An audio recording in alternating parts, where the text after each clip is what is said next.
emergency, which includes an extension until July 15th, 2022 of the remote meeting provisions of his March 12th, 2020 executive order. However, it has been extended to March, I believe, of 2023.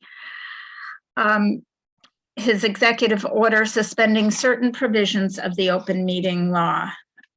If you are intending to record or tape this meeting, please let me know. I do want you to know that it is being taped and recorded as required by the open meeting law. And I have one agenda change, and that is that Mike Hurley thought the meeting was at 5:30 because that's how it was originally scheduled. And he will be on a little bit later. And when he comes on, we'll let him speak. I think he should be here by 5:30, okay? So I would first ask if there are any citizens who would like to speak. And I would like to then introduce Town Administrator Richard Waldo, who did not get introduced at our town meeting the other day. Or did I miss that? Did I not get introduced? I know I got up and spoke. You did. You had a did. formal introduction. Yeah. You know, which is fine because some people like to have fun with the last name of Waldo. You know, where's Waldo? And that's why I always try to be at meetings early so someone doesn't say, you know, hey, where's Waldo? Something I grew up with. But anyways, listen, very nice to meet you all. And you know, I look forward to working with you guys. A couple of things about me is I have no background on working with the school on you know, basically the operations, and I'm really looking forward to learning from you guys. Not only because I'm going to have kids in the system pretty soon. They're young and they're going to go through the system, but it always intrigued me. It's very interesting. You know, to see how the school committee works, the school budget works, the school choice program, all this, you know, cool stuff that's happening with the education world. It just seems like it's a revolving globe of things where it's just changing, try to keep up with the times, adapting and changing. So I really look forward to working with you guys, particularly through this budget process, try to get my feet wet, really get a good understanding of what's going on, not only in Wellfleet, but the Nauset school system, you know, the middle and high school system. I should have started off by saying, well, congratulations on the new year. I know you guys a couple of weeks in now. Seems like everything went off without a hitch, which is great. And congratulations on the new playground. I can't wait to see it. Should be getting close, I believe. I believe you're almost done. I thought it was a relatively quick schedule for the installation. So I look forward to seeing that. I did have the privilege of getting a firsthand tour of the elementary school by by the principal, well, Mary Beth Rodman. So she was very nice to give me the tour, show me basically every classroom, what goes on. And it was kind of cool because there was no kids in there yet, but the teachers had set it up for the classroom, so you can almost anticipate, you know, 100 kids just running around, but it was quiet, and I got to see the operations of things. So you know, about me, I don't know if you guys know, I mean, I feel like I've been here a long time. It's 3 months now, but it's been a long 3 months. Let me see. I have 2 town meetings under my belt. You know, I have about $50 million in grant awards that we've applied for and received for the Heron River Restoration Project. I've gotten to meet the state senator, congressman. I've got to meet all the staff and employees, participate in a parade. So it's just been a crazy 3 months. And I feel that now with town meeting completed on September 10th and you know, the big ticket items such as the purchase of Maurice Campground, things like that, you know, the town's just going to spit me out and basically allow me to digest everything that I've just learned in the last 3 months and really start put things into action and you know, really make some grounds on some of the administrative ends that have been lacking just because of the transition in people here. So anyways, that's me. Nice to meet you all. I'm probably not going to stick around to listen to your whole meeting just because I do have a select board meeting tonight, but I really do appreciate you guys extending the invite to me so I can meet you. That's it. Well, thank you, Mr. Waldo. First of all, I wrote this in my chair report. I just want you to know you're more than welcome. We would love to have more communication between town hall and the school committee and the school in general. We've always worked well together, and we were hoping that will even improve in the years to come. So feel free to come to any of our meetings at any time. And if there's anything you would like to do at the meeting, let us know. Yeah, thank you. I appreciate that. And I'll probably take you up on that, particularly, for one cyclical year, just to get a good understanding and then really manage on what my participation level should be. We've got a couple of good projects that we need to work on. Fire suppression system, I'm thankful got approved, and now we just got to get it implemented. So I think we're going to have a lot of, a good working relationship on that, and timing, getting that bid out and stuff like that. So I appreciate that. Thank you. Thanks a lot. Does anybody have any comments or questions for Mr. Waldo? Okay, seeing none, I'm going to move right into the chair report. And I would like to extend a welcome back to the entire Wellfleet Elementary School community. I hope the summer was restorative, restful, and full of happy moments. I would also like to welcome our new Wellfleet Elementary community members, the staff, students, and families, and I wish everybody the best school year ever. As I have walked through the streets of Wellfleet early each morning, I pass many of the school bus stops. And for the past week, I have seen the most excited, eager kids. They cannot wait for the bus. It's so much fun to watch. The joy is palpable. The excitement is contagious. And our kids are happy to be going to school. So well done, Wellfleet Elementary, all of you. Perhaps the most meaningful experience of the summer in terms of my school life was the opportunity to observe the active shooter training at the high school. Police departments from the 4 Nauset region towns and park rangers from the National Seashore participated. They and the trainers acted out real lifelike scenarios of active shootings in a school building, in our school building, in our high school. The experience for me as an observer was fascinating, illuminating, and full of deep and somewhat terrifying significance. My computer's acting up, I'm sorry. The difference between these trainings and previous ones was that now the participants, our police officers and rangers, are being trained to enter a building with no partner or cohort where there is an active shooter. They enter as solo responders. Along with the sobering significance that these situations occur at all, our children and our staff could be in peril, and therefore readiness is vital, came the realization that these officers are being trained to engage in situations that are life-threatening for them. I'm grateful to Chief Hurley for the opportunity to witness this, and to our officers for being so committed to the safety of our community. Chief Hurley's on the agenda, and when he speaks, I'm sure he'll give us a more detailed description of the training and protocol. Respectfully submitted, Martha Gordon. Any questions or comments? Okay. Principal Rodman. Hello, everyone. Welcome back. Let's see. I have some additions to my report. And so, as you know, on page 1, Heidi Gallagher, who had been with us as our art teacher for the past 5 years, she was able to secure a full-time position in Barnstable. And we have welcomed Sharon Hughes. I did send you her introduction, so I hope you enjoyed that. She had been at Orleans Elementary School for 5 years, She went into administration and had been at Harwich Elementary over these past 5 years.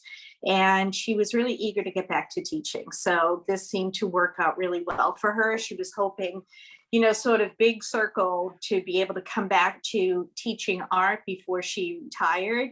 And so she said, I'm ready to stay here for the next 5 to 7 years. So hopefully we'll have her for that long. On the next page, our after-school childcare program, I have a couple of updates for you on that. So currently we have 46% of our kindergartners participating in the after-school childcare. We have 63% of our first graders, 47% of our second graders, and on Friday, we were able to open it up to our third grade parents. So to date, we have 4 children from grade 3 who have joined, and we still have that open, that invitation open until Friday. And we have, let me see, I have another sheet over here. We are full on Monday, Thursday, Friday. On Tuesday, we have 1 seat open, and on Wednesday, we have 2 seats open. Our after-school childcare coordinator, Andy Havens, has given his notice. So he is leaving in 2 weeks. So we will be posting for that position. And I also wanted to let you know that one of our educational assistants that is working for the program currently, that her commitment right now is just until December. So I'm a little panicked about staffing that program. So we will be posting for that program tomorrow. So Mr. Havens came down to talk with me yesterday. He had interviewed in Brewster for the recreation assistant director position, and he found out yesterday that he was offered the position. So he came back in this afternoon after school dismissed to say that he did accept the position and he would be sending me his letter of resignation tomorrow, and it will be effective in 2 weeks. So it's a huge loss to us, and I will be as aggressive as possible in trying to recruit somebody to run that program and to have somebody sort of on deck for when and if our third worker in that program decides to leave after the holidays in December. So that is just my little panic right now. Moving on to the playground, I put a little picture in there of the excavation, and they've come so far already. They had anticipated completion within 2 weeks, as I had told you, and that has pushed back, and they're hoping to be done next week. So they have made some significant progress already. What they had to do is, when you go out to the playground, to the left is where the swings are. Next was going to be the 2 zip lines. And next to that, on the right-hand side, was going to be the play structures. When they were excavating, they found where the play structures are is where the sewer cap is. So they did not want to put the structure on top of the sewer cap, should it ever need to be gotten to. I can't think of how to word that. So what we did is we just flip-flopped. So now it's swings, the playground structures, and to the right of that is the zip line. And after we redesigned it, we were out there the other day, and I said, I like this better because when the kids come running out of the building onto the playground, they don't have to run through sort of the zip line. They're right at the structures. So it ended up being sort of a happy accident. So we're happy with that. So we're hopeful. That was the hiccup that kind of put us back a little bit, because they had to redesign to make sure that everything was still level, et cetera, and everything is fine. The other thing to add to my report is on the last page under enrollment. So our grade 4 teachers, Miss Wood, she has 10 children. 1 student has left to go to Truro. So that brings the total to 21 in grade 4 and a total of 101 students to open up the school year. Thank you. Any questions or comments from Mary Beth right now? And we have the superintendent report, and Dr. Millen, would you like to share that with us? Great. Yes, I'd be happy to. Thank you. Robin Millen, the Director of Curriculum Instruction and Assessment for the district. But Brooke and I had planned on doing these initial opening superintendent reports together. Obviously, she is not here tonight. So I am going to do the best to do her part and then do my part after. So bear with me because I did stand her up at opening. I was not well at that time, so I think this turnaround is fair play. But can everybody see my screen? Mm-hmm. So obviously, we opened the year with all of our staff members for what we call convocation. So what we're going to go over today is more of the district view as compared to what Mary Beth was talking more about the school view. So when we start with our convocation, we always talk about where we were, where we are, and then where we're going. So Brooke opened convocation, and let me just see if I can click here, with a very close school community focus. Last year, we were building on who we were. You know, we were very new to the district. We had some changes in administration, all of those things. So this year, being our second year, we really want to focus on, okay, we've got this. We know we did this, and this is who we are, and this is the school community that we're focused on. And we pushed really forward on those key levers that we talked about last year, making sure that everybody understands that NASA believes that every child matters.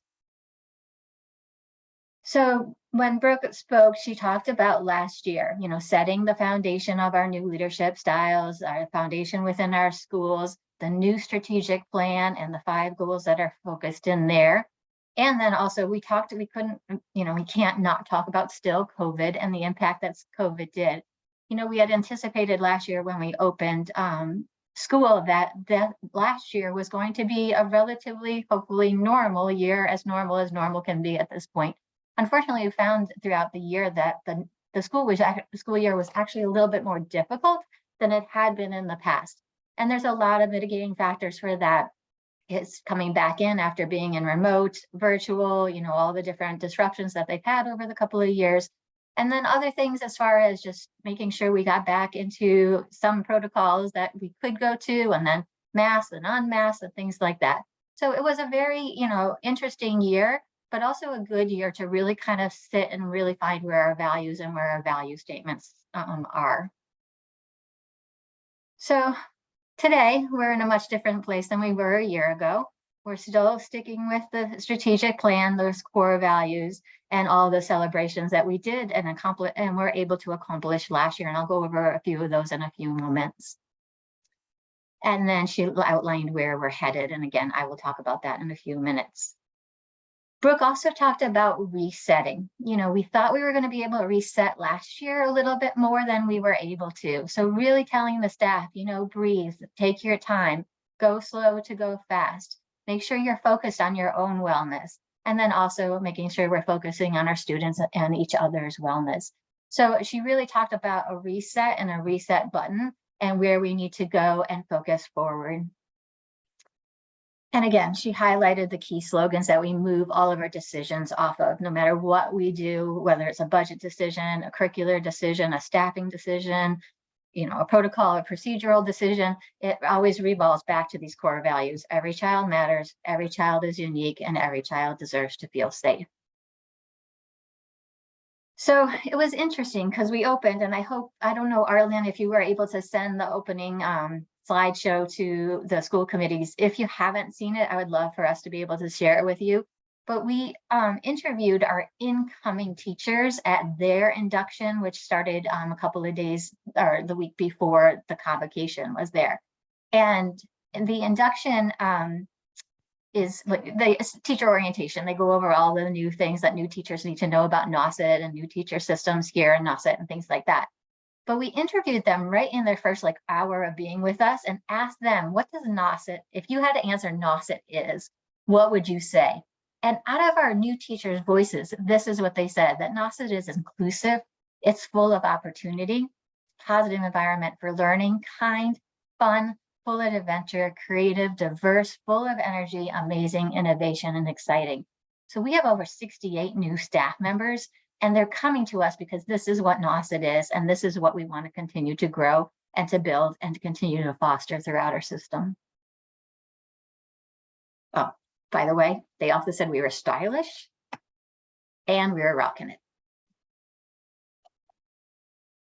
So then what we do is we strategically focus the staff, and we had done this last year, and it always revolves around that core strategic goal that was set forth in the strategic plan back in 2020 and 2021, which is to improve the learning outcomes to maximize the potential of all.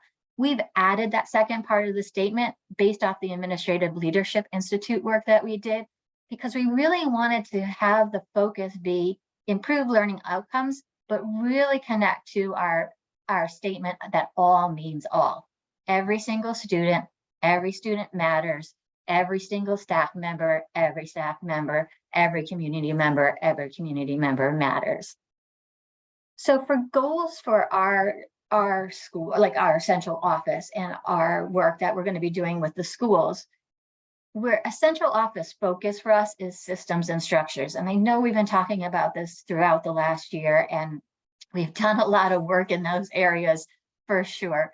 But, you know, there's things like the HR department last year really tightened up the hiring practices. The HR department also can celebrate that they worked with the Diversity, Equity, Inclusion, and Belonging Task Force and embedded diversity statements and diversity requirements that all of our teachers and all of our administrators now need to complete when they make the application to us. So there's been structures in all of our different departments. Another example is for the student services. So she sat down, Human Resources, I want to give credit to Director Hughes, for like a structure and a system for our Director of Student Services, which is Director Buchanan. She sat down with all the administrative team last year and will continue to do so with the new administrative team this year, and worked with Paige Tobin, who is our attorney, to really structure and systemize and make consistent like discipline procedures and discipline notifications and information that goes out to families and structures. Some of these things seem natural and that they were in place and they were sort of in place, but we're systemizing them so that no matter if you have a child in the middle school and one in Wellfleet, you as a parent, you can understand and make sure you understand the consistency of the systems throughout the district. For my department, we systemize the curricular review cycle from 2022 to 2027. We're getting back on a consistent cycle, which is typical of districts, but that had kind of fallen to the side when Assistant Superintendent Gawley went over to Brewster, bringing that back online so that we're systematically looking at all of our curriculum and all the content areas on a regular 5-year, 3 to 5 year schedule. So again, just systemizing these structures so people can understand, people know what's happening. It's very transparent. One of the other aha moments and really good things that happened last year with systems and structures is in the technology department. And the technology department was restructured underneath my offices. And we created a triumvirate leadership system where we don't have just one director of technologies. We have 3 people working as a shared leadership model. One for instructional technology, one for information systems, and one for programming and technologies as far as our software and those structures. And it's worked out phenomenally well. And I welcome, if you'd like to speak with them or have them present to you to share their successes that they've had already since starting this type of organization, I'm happy to have them come and speak to you. And the last thing that we realized, and it is not a great done, we're done with it yet, but is the website. So I just wanted to show you quickly. The website obviously is under review. So you're still seeing the old website, and I know nobody likes it. After the year being here, I get it. It's really complicated. It's really got a lot of things on the back end that needed to be cleared out and things like that. So on your homepage now, I'm hoping you can see that on the, I think it's on your left, I don't know. On the left-hand side, you will see here, this side here is the current website. You can see all the icons up here, all the tabs that get down, all the pull downs here, and then all the information on the website. What we're doing now is we have a structure of a group of people from all the different schools. There's representatives from each of the schools, admin assistants, administrators have been met, and we're redesigning the website on the back end to go live probably about October or November. You'll start seeing some of these things to go transitioning. So again, it's just a simple structure that we're trying to streamline, make consistent. So if you go to the Wellfleet Elementary School website, it will look very similar to the high school website. If you're looking for forms on the Wellfleet website, you will know where it is on the high school. This way, our users, our families, our students, our teachers will have that consistency and that understanding. And then I'll show you just quickly here. These are a couple more updates. So there'll be more embedded content rather than just links. So we'll just see, you'll see it. It's also highly adaptable. It will be more, everything will be translatable. It will have all the accommodations for sight impaired, hearing impaired, those type of things. And then even your page is going to have an overview, and we'll be reaching out to the school committee to see what your look looks like. Right now, you're kind of in many different places and you have to click many times, which we know people don't like to do to find things. And we're hoping to be able to have structures where everybody's name is there, all your contact and information is there, and then all of your agendas are there as well. So beyond that kind of central office structures, we then set the goals, hold on here, for the strategic work for the teachers, the instructional assistants, our custodians, everybody that's connected to the strategic work. And I know you're very familiar with this, so I won't go much longer on this. But what is here in your slide deck is it's linked to the strategic plan. So if you click on here, you can see the original strategic plan. But what I want to also direct you to is something that we started with the strategic plan steering committee last year. I know Martha's on it, but I just wanted to share it with you. What we have done now is we have created a strategic plan implementation table that shows you all the work that we are doing and that we have started. So it is live here, but you can also find it on the website underneath my heading on the website. And these were the goals that were set forward in your strategic plan that you set. And then originally, I'll just move down here, for every goal and every objective, you created the initiatives your communities did, and they created what the measurable indicators would be, who would be responsible for it, who would be the potential partners to get those accomplished, and when they would be started or when they would be ended, or the goal would be achieved. And what we have done is we've added the section called evidence of completion for each of those indicators. So it's a live working document that you can go to for every one of these indicators and celebrate with us the things that we're doing. And they're linked. So for example, for this initiative, which falls under the 21st century skills, providing dedicated, consistent time for teachers to plan, monitor, evaluate, reflect on students' ability to use metacognition. You can show, every time we meet as an administrative team, we pick one evidence of exemplary that we want to share in the implementation tables. So this week it's this. If we get something better, we'll add something else or we'll take something away. So it's really a live working document. For this goal, you can see just if you click on this tab, you will be directed to a video on the new innovation lab at the high school. If you click on this tab, you'll be able to see all the work that the Digital Learning Computer Science Task Force has been doing. And if you click on this tab, you'll be able to go and see where 22 staff members and all of our administrative team was trained in the deep learning framework and we all joined as a district, the partnership across the global partnership for deep learning. So I'm not going to go over this all with you, but this is all here for you to review when you have nothing better to do at 3 o'clock in the morning, whenever you would like to do that. And I'm happy to talk specifically with any of those. But as you can see, every time there's an initiative, there are measurable indicators and our evidence of completion. And I'm going to just string all the way down here for one more thing. And you will have access to all the links because you have your NOSIT email. But what I did do for the public is if they want access, they just request it and I provide it to them just so that it's living out there in the public.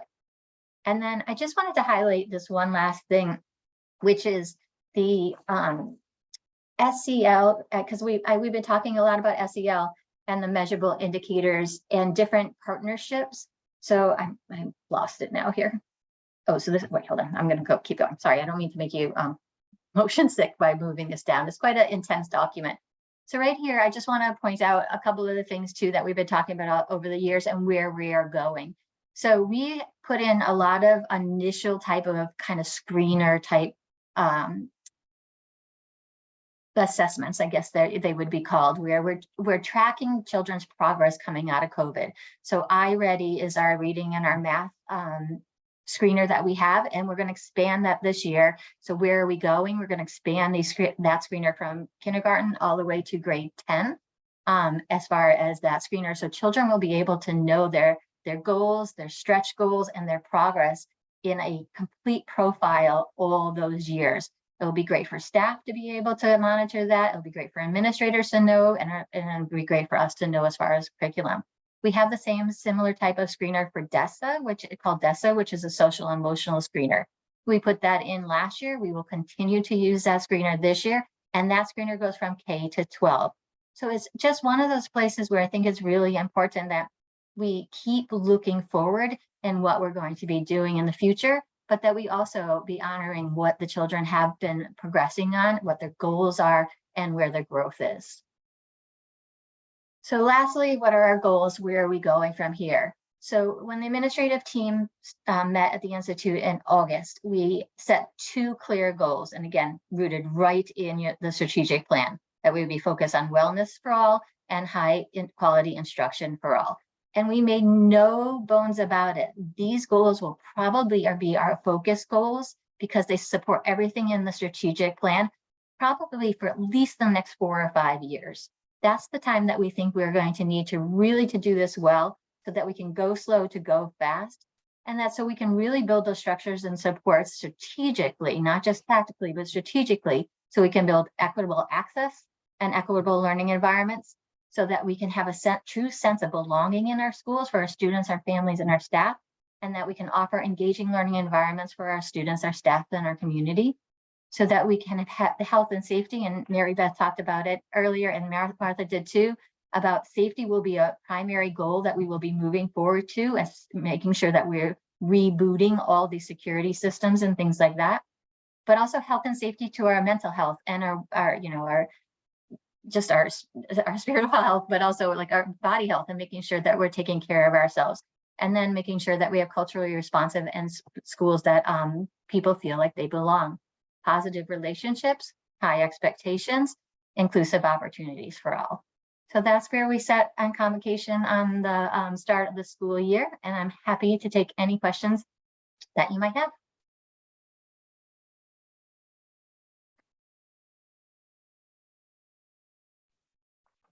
Thanks so much. Are there any questions or comments at all?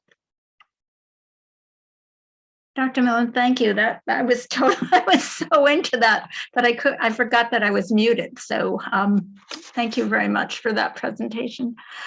And I see that Chief Hurley is on board. And if it's okay with everybody else, we will move right on to his part of the agenda. Good afternoon. How you doing?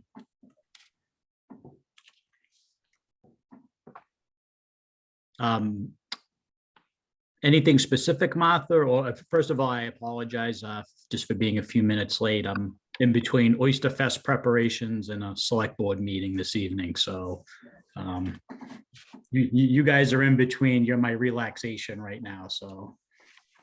Well, originally when we had scheduled you for our June 14th meeting and had to move the meeting off to your son's graduation, we thought that you would come in September. And I believe what you were going to talk about at that point was the active shooter training that you had experienced. I actually covered it in my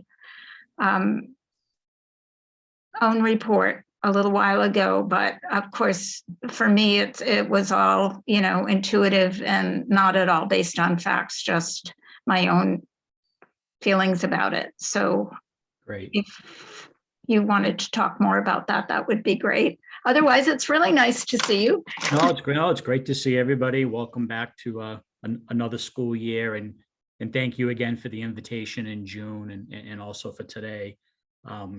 Clearly, there's been a paradigm shifting in our country, and obviously with school security and some really tough events that have been happening. And I just think early on back in the spring after Uvalde and just other incidences happening in businesses and communities really across our country, that I just wanted the community, the school, parents.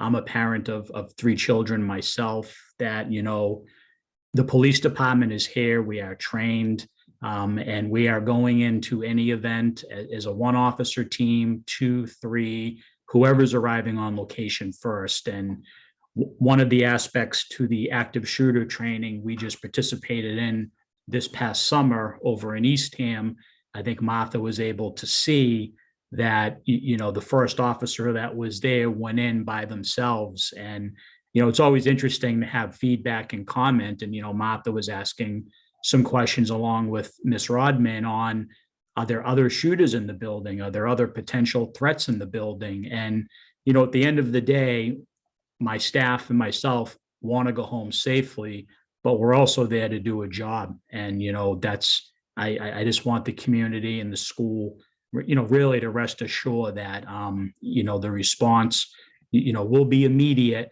And I think training has been very supportive through Brooke at the superintendent's office, through the high school letting us use the property, through Miss Rodman, where we will be reviewing the Alice program along with drills back again this year as COVID's been relaxed. So, I just wanted to just take a few minutes tonight and just relay that to you, just to ease some minds, both in the community and parents and also school staff also.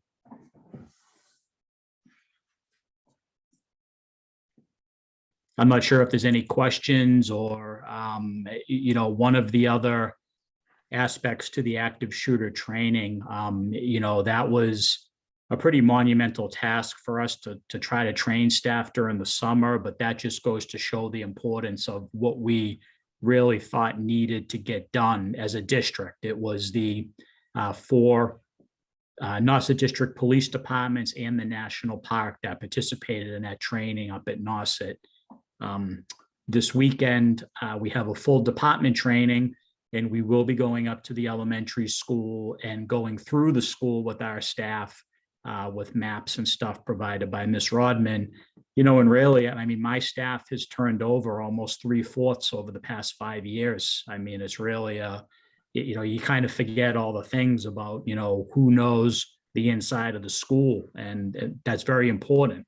And how do we get in, and how do we secure the perimeter and things like that. So we are actively working on that this month through various methods up at the school.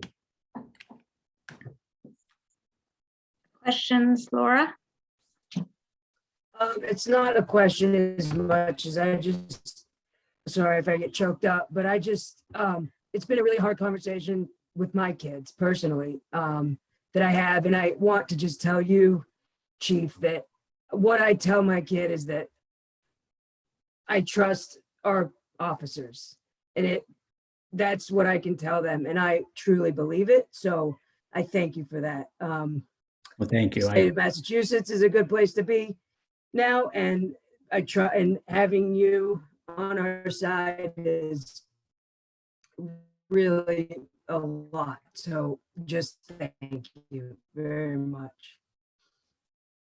Great, thank you. I appreciate it. And if I could jump in quick, I'm not sure, at a select board meeting back in the spring, after all these events were happening, my middle son goes to school at Monomoy, and they had an event happen where, really in today's world, parents are being notified by their children inside schools of events happening before we hear about it through school administrators or local public safety.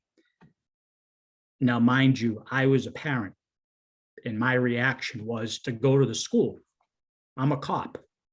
But at that point, I had to be a parent. I had to be a father. I had to stay away. I had to let the district and the police department, who I have full faith in, do their job. So it's a gut punch for us. We're all parents too. So it was a lesson learned for myself to, as they say, let the professionals do their their job. But thank you. Thanks. And Dr. Millen? So I know Brooke would want me to thank Chief Hurley and all the chiefs. She meets regularly with all 6 of them, from including Truro and Provincetown. But I also wanted to say when we had convocation, not only did we speak, but the SRO up in East TM, the detective up there, that is our SRO, he also spoke to our whole Nauset district at convocation, really reaffirming our commitment to safety. And then all the principals have worked with all their departments to assign the first faculty meetings to redo and rerun the safety protocols of Alice and some of the others, and then to schedule at least 4 of these drills throughout the year. So it is a distinct goal of ours, and I really appreciate Chief Hurley's support in that, and then all the others as well. Thanks, Robin. Great, thank you. And if I could too, I mean, really, we can't do this without the support of the school committee and Miss Rodman and her staff. And, my 10+ year relationship with Miss Rodman at the school, I know this is her last year, but it's been phenomenal. I mean, whenever something is needed, there's a response immediately. More than always welcomed into the school. It's really, it's an amazing relationship, because not all districts and not all police departments have that kind of relationship. So I just wanted to say that it really is a partnership. And after this year, she'll be sorely missed, I can tell you that. One of the first things that Superintendent Clenchey said to me about Wellfleet once she had come and met you, and also Chief Polly and other people, she said how much she truly enjoyed getting to know you both. So the partnership is really big, and we all thank you for that. Thanks. Thank you so much. Principal Rodman. Thank you. And thank you, Chief Hurley. I feel the exact same way. It really has been a symbiotic kind of relationship. It's one that was instantly achieved, a positive relationship, and not only between the chiefs and myself, but with his officers also. And now that we do have relaxed COVID protocols, how immediate their response was to make sure that we had a plan going into the school year for Alice training. Within the first full week of school, we're required to have an announced fire drill and an announced lockdown drill. And I got an email right away that they're coming up with a few officers. So for us to receive the feedback that they have can only make us better in keeping our schools safe.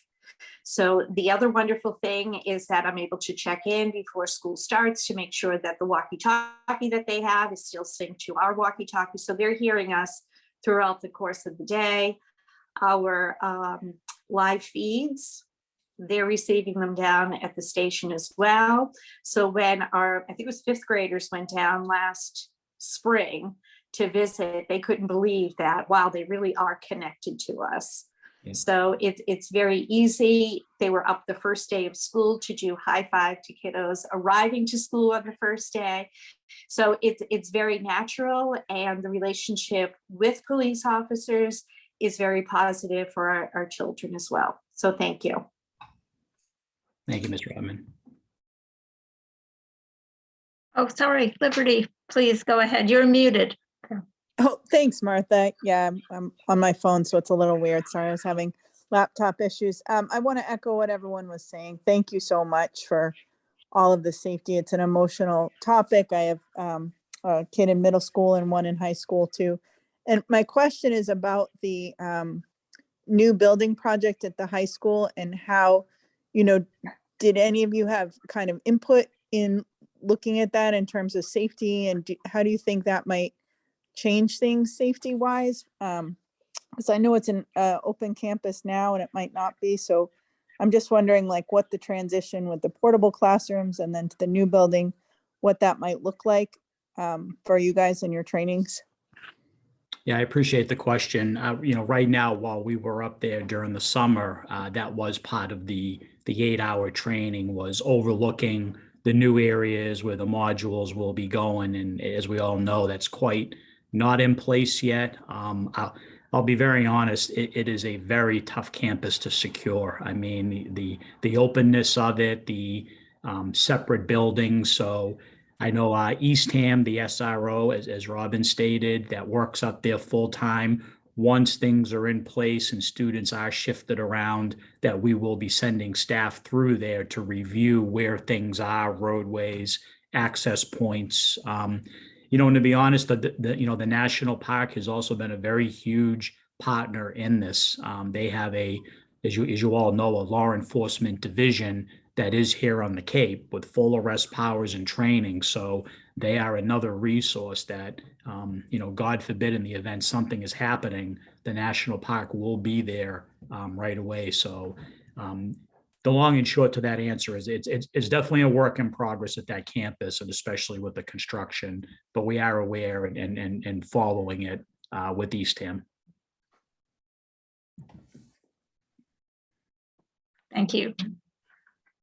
Anyone else have anything to add? Well, thank you, Chief Hurley. I'm very formal tonight. I hope you're all impressed. I'm remembering people's titles all over the place. We are all set to move on. Thank you so much, Chief Thank you, Hurley, everybody. for being here. And I'll see you on the road for sure. I'll see you around. Thanks. For sure.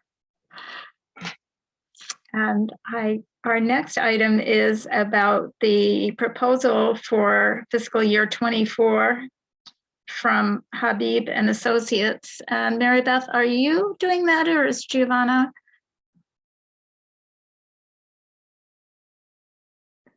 You're muted though. Okay. I think we're tag teaming this. So it was interesting. It was last September when I was going from the lobby doors all the way up from the outside to where the cafeteria doors are. And I noticed that the stairs there, it must have been from over the winter and the salting and all of the stuff that had to happen with the storms that they had, that the bottom stairs were starting to crumble. And then as I looked even closer, I could see that the railings were starting to really corrode. And the ramp, which is used for our deliveries, was starting to look very worn. So we started to look into what would it look like to fix and replace. And of course, it just with COVID and trying to get people to come to the building and look at this, et cetera, the building inspector had turned over, so we were waiting for somebody to be hired. So it literally took the entire school year up until late spring. So I had shared with Giovanna, of course, during this process that these are things that really need to be replaced. We were finally able to get the building inspector up there, and for everything to be ADA compliant, it's quite a hefty job to do. So Giovanna will talk a little bit about reaching out to Habib and Associates and what they would be able to provide us. And of course, there is a proposed fee for replacement of the ramp, for the entry porch to be aligned with the floor level, and to redesign and replace the stairs and railings. So the proposed fee that I'm hoping can be approved tonight is for $8,600. And then I'll let Giovanna talk further about it. Thank you. Thank you, Mary Beth. So that fee to Habib and Associates, that will cover their fee to look at the project and prepare a schematic design as to what will entail in order to bring this up to code, make the necessary replacements. And so that's the starting point. And once we have that information from them, they'll be able to estimate the cost of the project. So once they have that, they estimate the cost of the project, and then at that point, we'll add it to the capital plan for fiscal 24. Okay, so we provided some pictures of what Principal Rodman just described. So I don't think I can put them up on the screen. I don't know if Arlen's able to, but we forward those to the committee just so you get a view of what we're talking about.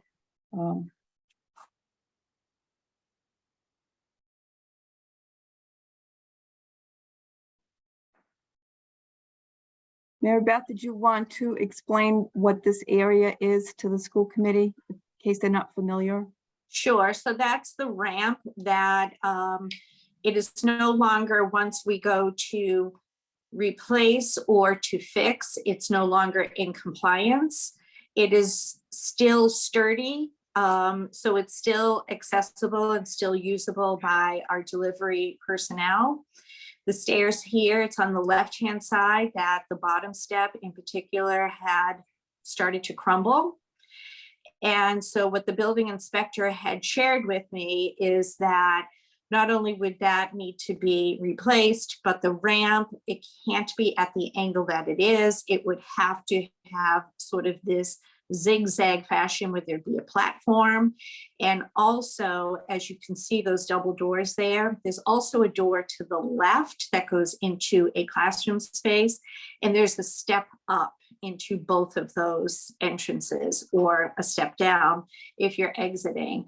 And for entrance into buildings now, you cannot have a step up when you enter, nor a step down. So that would have to be raised up as well. So it's a pretty significant project that we really didn't anticipate. And again, the ramp is still usable. It's not compromised in any way. It's just that if we start to do work to the railings, to the stairs, everything then would have to be ADA compliant.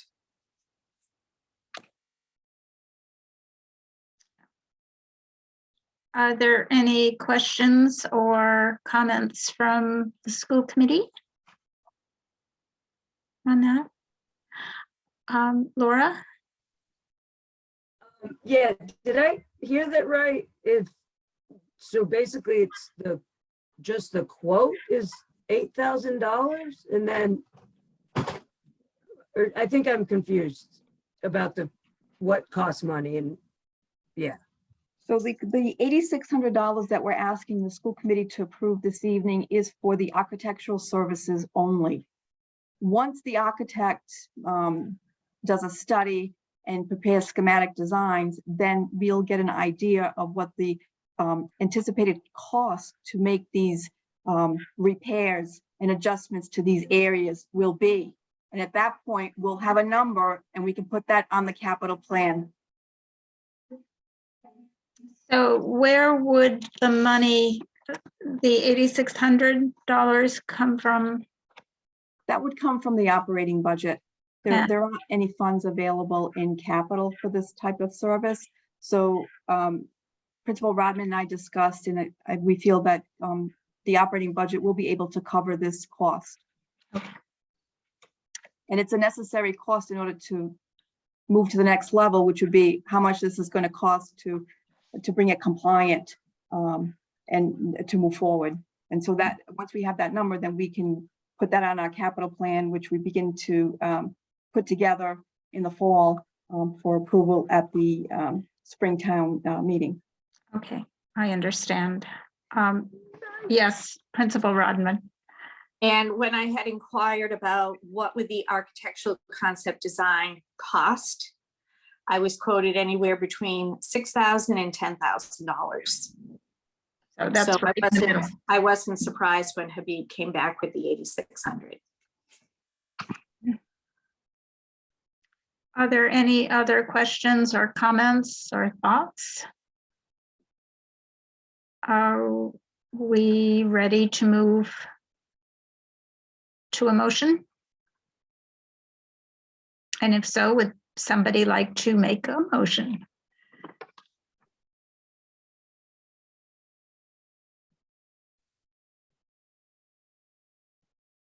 I motion that we accept the $8,600 for the thing. For the design plan. for the repairs to that area of the building? Yeah. Okay. So moved. Second. I knew you guys would pull it together. Okay, all those in favor? Oh. Laura's frozen. Okay, good. And Liberty, did you vote? Yeah, okay. And any opposed, just to make sure? All right, thank you. So we're all set with that, and we can move on to Giovanna with our final expenditure report for FY22. Yes, let's go directly to the last page of the report, page 6, please. The budget for last year was $2,860,873. We spent year to date $2,579,487.27. We encumbered $281,337.52, which is comprised of payroll that is paid over the summer months for the teaching staff, and encumbrances for various payables, bills and whatnot, of $58,648 for a total of $281,338. And we returned back to the town $48.21. Principal Rodman followed the year-end planning schedule that we had brought to the school committee in June, whereby she purchased various technology equipment, iPads and cases, desktop, laptops, portable smart boards, hover cams, lab headphones, various supplies for instructional technology, office supplies, medical supplies, various custodial supplies and equipment. We did some contracted services for the building. We purchased oil. We also purchased some curriculum materials and supplies. We prepaid special education transportation, as well as special education preschool tuitions, and we purchased after-school childcare supplies. And so that's my report. I'll entertain any questions on the final report.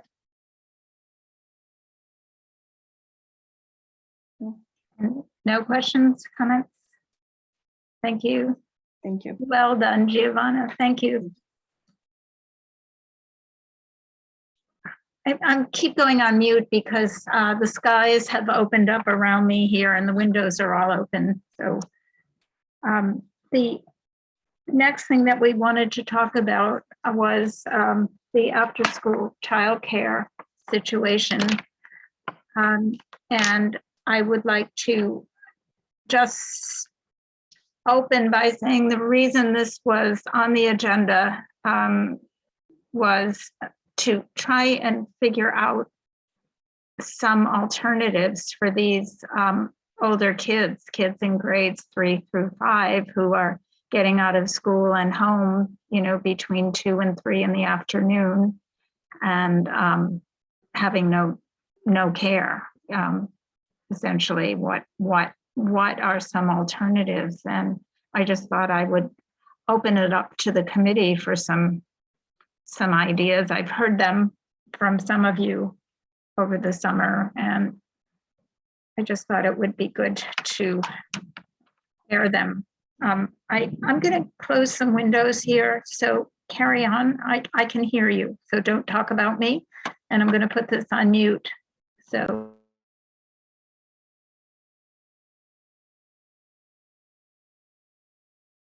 Laura, do you want to talk?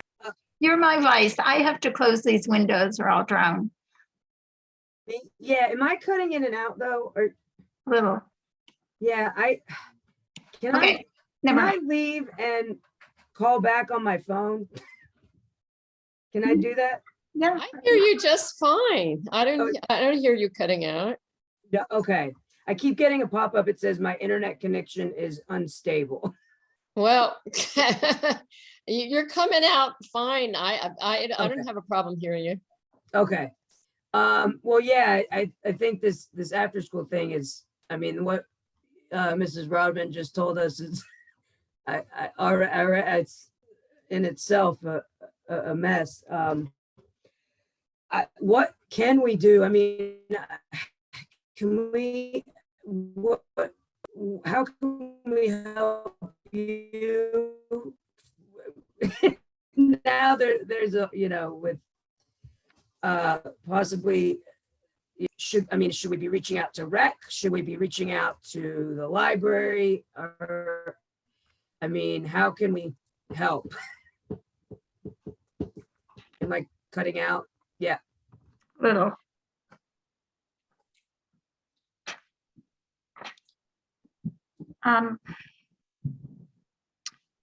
Mary Beth.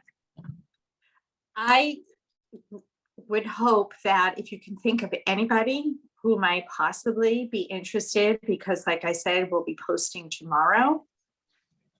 I'm not sure what the other town entities can do for us. They have their own programs to run, etc.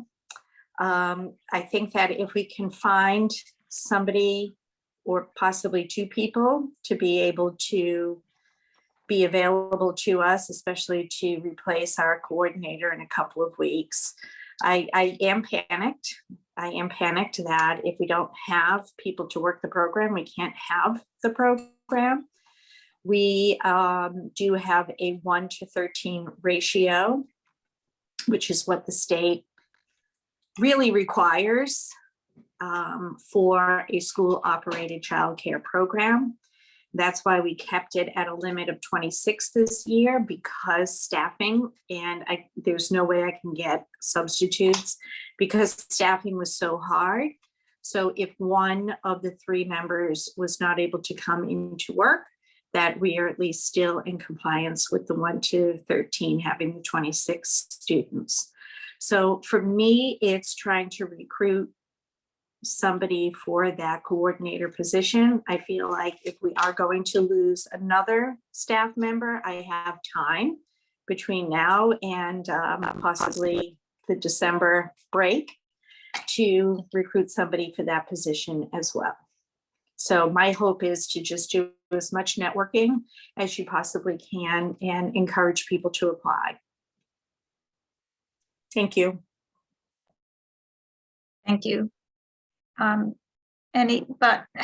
Nobody has reached out then to recreation or to the library or another program? Okay.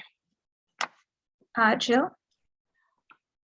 Just a number of random thoughts. I like the idea. I think there will be more opportunity to have 2 co-coordinators, especially for someone who might feel like right now it might be too much, but if they share the responsibility with somebody else, I think that the chances will vastly increase for a possibility of getting people to run the program. I'm also wondering if reaching out to the community college.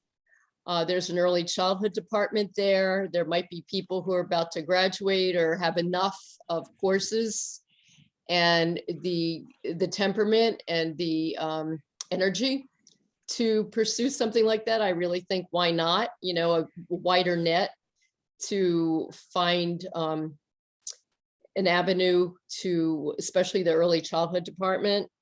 And it is a bit of my heart goes out. I mean, it's definitely a very challenging thing right now when there's already so many transitions. I do like the idea to possibly of maybe for now, even though it's not in their current roles and responsibilities, we've done a lot for the rec department. Maybe, and talk about partnerships and collaborations, maybe the rec department even temporarily might know of some people that could at least temporarily step up to the plate, if you will. And I do know a couple of individuals that I'll reach out to too. So people are supposed to go in the Nauset employment site or something? It will be posted on School Spring, and it will also be School posted. Spring. But they could even send an inquiry directly to my email, That might make it easier for some. and then I can guide them, you know, when to go onto School Spring to just fill that out as well. Okay. Thank you very much. I think Jill has a really good point about reaching out to the recreation department. They're in the building. Before COVID, there was discussion about collaboration. And I just, she's absolutely right. I mean, they're in our building, and it would seem that perhaps they would be able to help us with this kind of thing as well. And what are the hours are we talking about? 2 to 5 or? It's dismissal 2 o'clock to 5:30. On early release days, it's 11 a.m. to 5:30. Okay. And we have at least one early dismissal every month. Thank you. And Robin? I just wanted to add a couple of just thoughts here too. So Mary Beth, I know down at Eastham, they just partnered with the rec, and the rec program has taken over the after school programming there. But NOSIT has also just been awarded a $250,000 grant that we applied for last year to investigate after school and extended day learning opportunities for our students. It's still information. It's not going to help a lot, you know, probably right off the bat, maybe by January, but we were focused on the middle school years. Because we are seeing a huge need. I mean, most of the elementaries had some sort of programming after school, but the middle school we're actually concerned about. But we have included 5th graders in that line of sight, so that 5th graders might be able to get on a bus and come to a school all together and engage in these type of more technological learning opportunities. So as that goes on, I'll keep you updated too, Mary Beth. That might just be an option for the older kids. And if we can start thinking about potentially looping, and they'll be connected to a summer program as well. But if we have to, and we can start thinking about maybe the younger kids, we might be able to do that as well. So I'll keep you updated. So we have the idea of getting in touch with the recreation department, getting in touch with the community college. And that idea strikes me as the possibility of perhaps giving students who are studying education a chance to do some practicum work, get some credit towards what they're doing. It might be a match made in heaven, or wherever in the afterlife. Just another way to look at it. And Robin has said that it's already happening. That partnership with the recreation department is actually happening in Eastham. It might be interesting to talk to Eastham about it, but also talk to the recreation department about that kind of thing. Any other ideas? See, when we think together, we're pretty smart.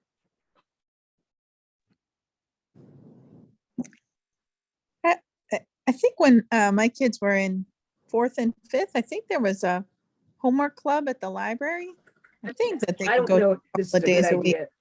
They were That- in They elementary still school. do that. I think that the librarian is doing other programs. If I weren't on the school committee, I might ask to volunteer and go back to the library and do that, but kind of busy. Yeah, I mean, it certainly would make sense to talk to the library about that possibility, but I can tell you that I made it very clear to parents that it was not an after-school daycare program, because sometimes I had to be at meetings at other libraries or in Boston or had other obligations, so I couldn't always be there. You know, I would tell people as soon as I knew that I wouldn't be there, but I made it really clear that they had to have a plan B for that. But it's better than nothing, for sure. And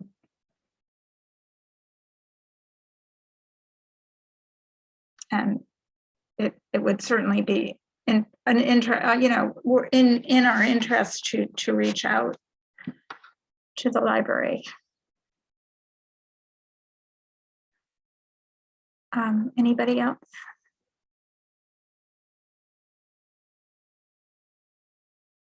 I was thinking about all of the grandparents here in Wellfleet who don't get to see their grandchildren nearly enough, and, you know, having some sort of a grandparenting center where the grandparents and the kids could be together with fewer people, maybe volunteers. I don't know.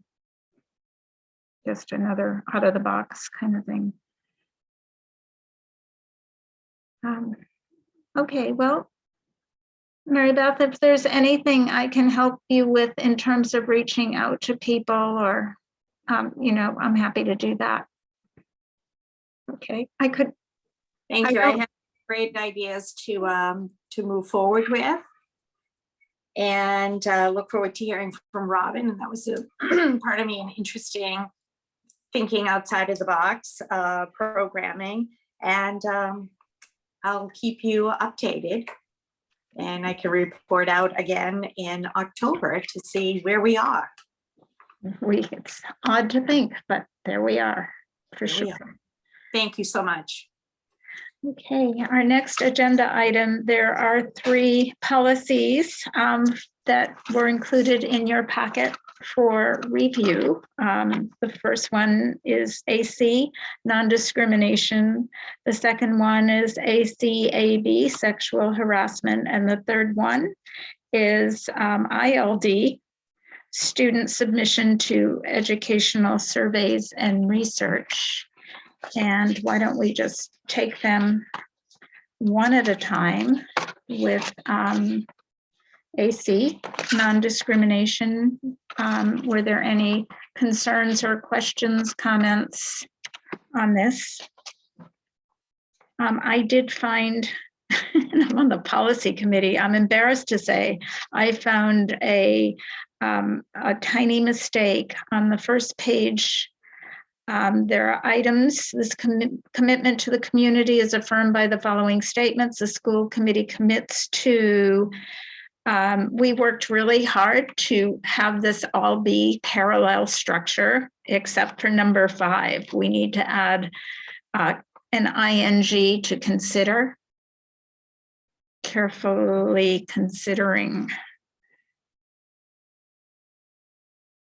And I did not see anything else. Did anyone else catch anything like that, or any broader concerns? Okay, and the next one was sexual harassment. There will not be a test on this. It was a long document, but did anybody find anything that raised eyebrows or caused any questions? Okay, you know what, let's do these separately.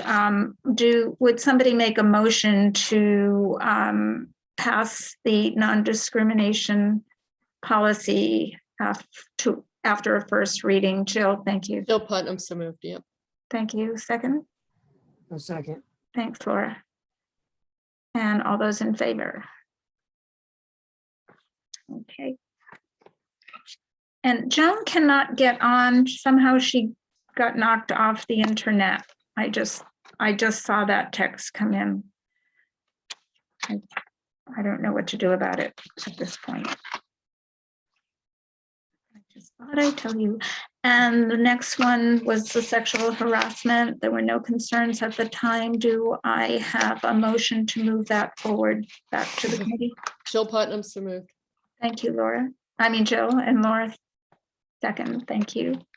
And all those in favor? Thanks. And the final one is the student, funny place. Student submission to educational surveys and research. Any questions, comments, concerns on that one? And seeing none, I would like to move that forward to a motion. Jill Putnam, so moved. Thank you. Second? Somebody? Thanks, Liberty. Okay.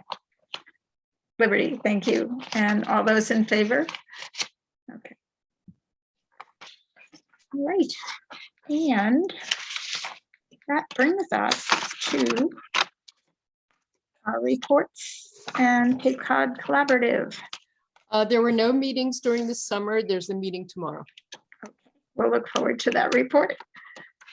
And the PTA liaison.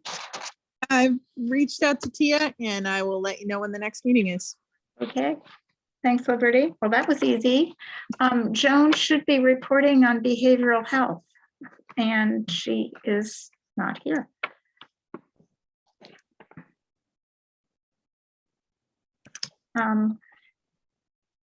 And strategic planning, we have not had a meeting, and Robin has covered that so beautifully. I would not even dare to add to it at this point. That was a great presentation.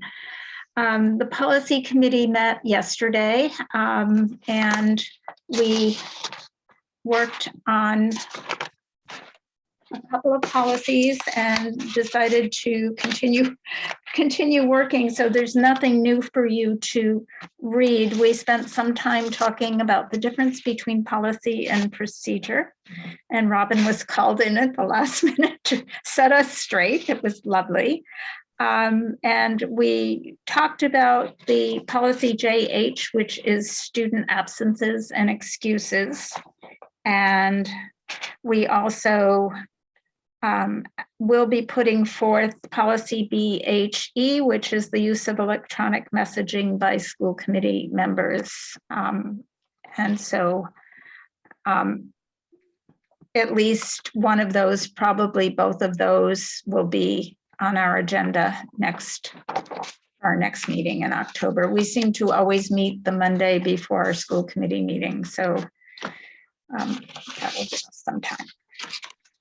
And what else? We have school council, and again, that's Joan, Mary Beth. Since Joan has lost her internet connection, I can let you know that our September meeting is Monday, September 26th, and we will be meeting in person. And the school council is trying to seek a community member, also a staff member. So I'm waiting to hear from the staff who might like to be on it. And again, we're looking for a community member to join. Okay. Thank you. I think I know one. I will let you know. I'm wondering, I don't know if anybody knows the ruling here, but is it possible for me to call Joan and have her speak to us on speakerphone, or is that a breach of open meeting law?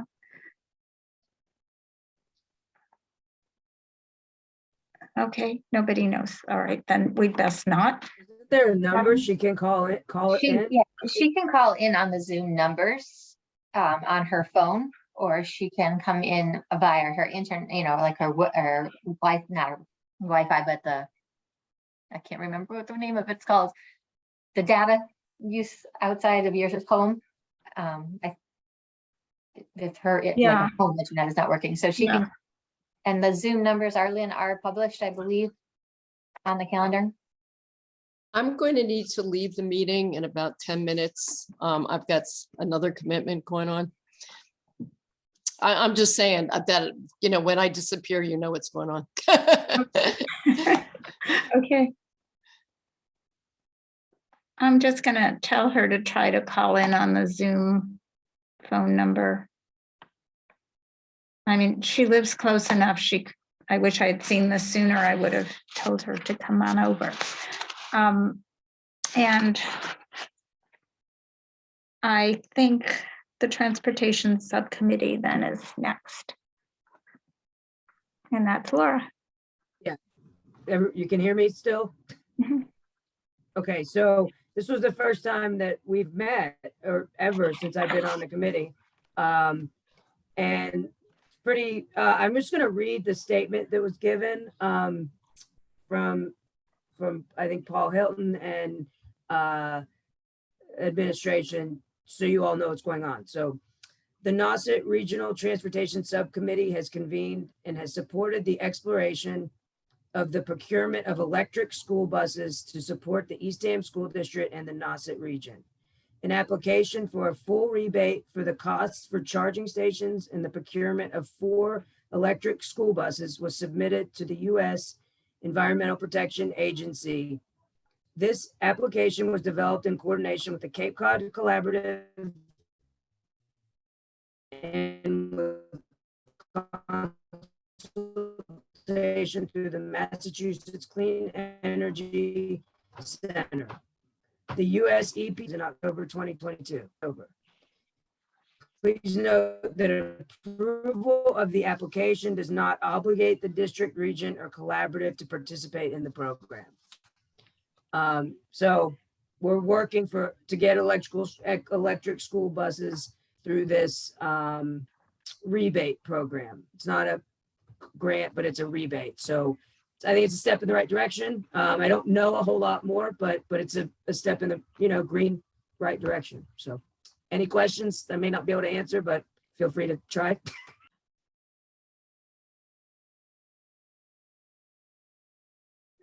I don't think so. That's really great news. I did go to that first meeting and it really seemed like it probably wasn't going to happen. So I'm really glad that it moved forward. I'm surprised and delighted that that's going on. It's great. It's exciting stuff. There was a lot of conversations with the fleet and what we do with retired buses, things like that. That's still a discussion, but it's all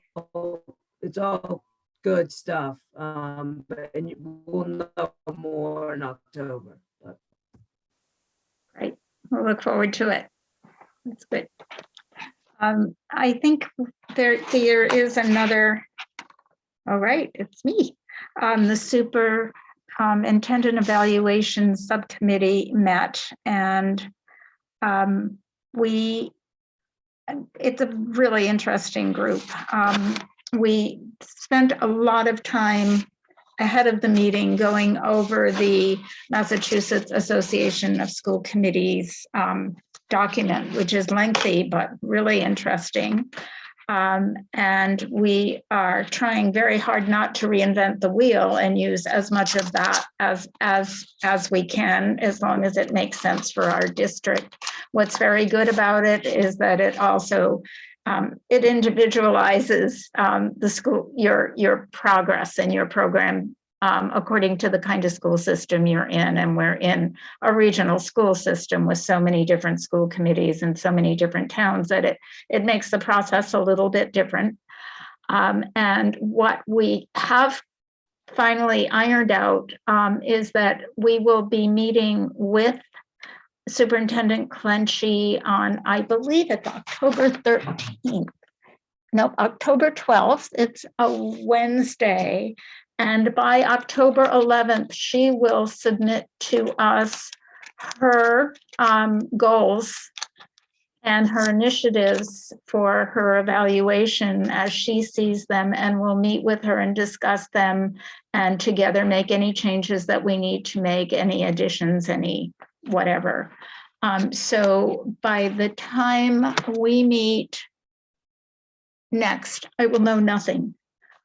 Because we're meeting on the 11th, but I will be able to share some of that with you in November for sure. And they're open meetings. I believe any of you are welcome to attend. And if you have any concerns or questions, be sure to let me know.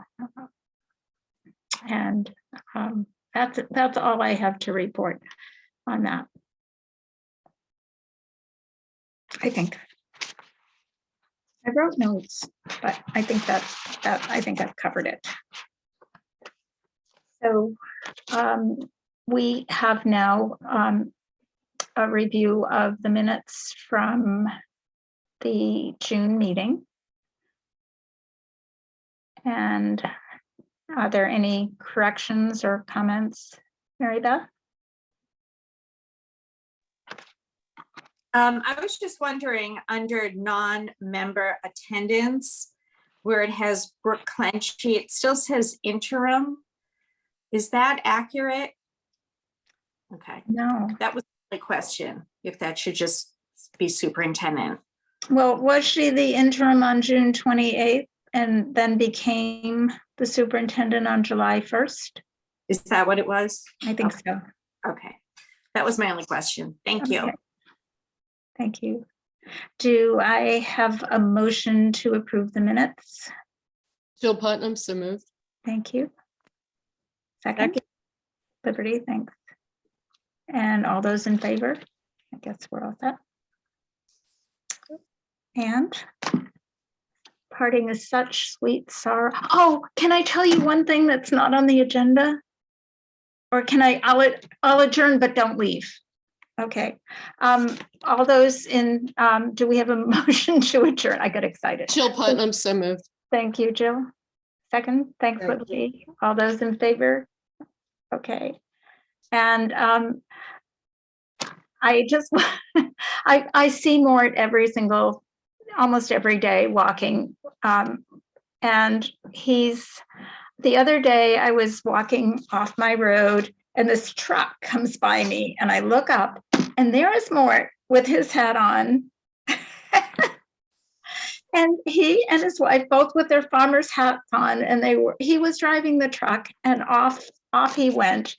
I had asked him a question that was haunting me about the role of subcommittee chairs on the school committee and what their rights and responsibilities were. And I was asking him about it. He's still my mentor, but there he was with his hat. And I just thought, I wish I could take a picture and show you guys. It was wonderful to see. So he said to say hello.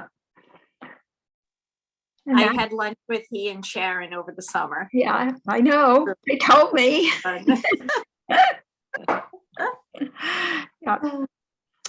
Okay, well, thank you, everybody. And Thank you. I have a little bit of good news from Brooke. Things are looking a little better for her brother today, and she's hoping to be coming back on the weekend. So, Good.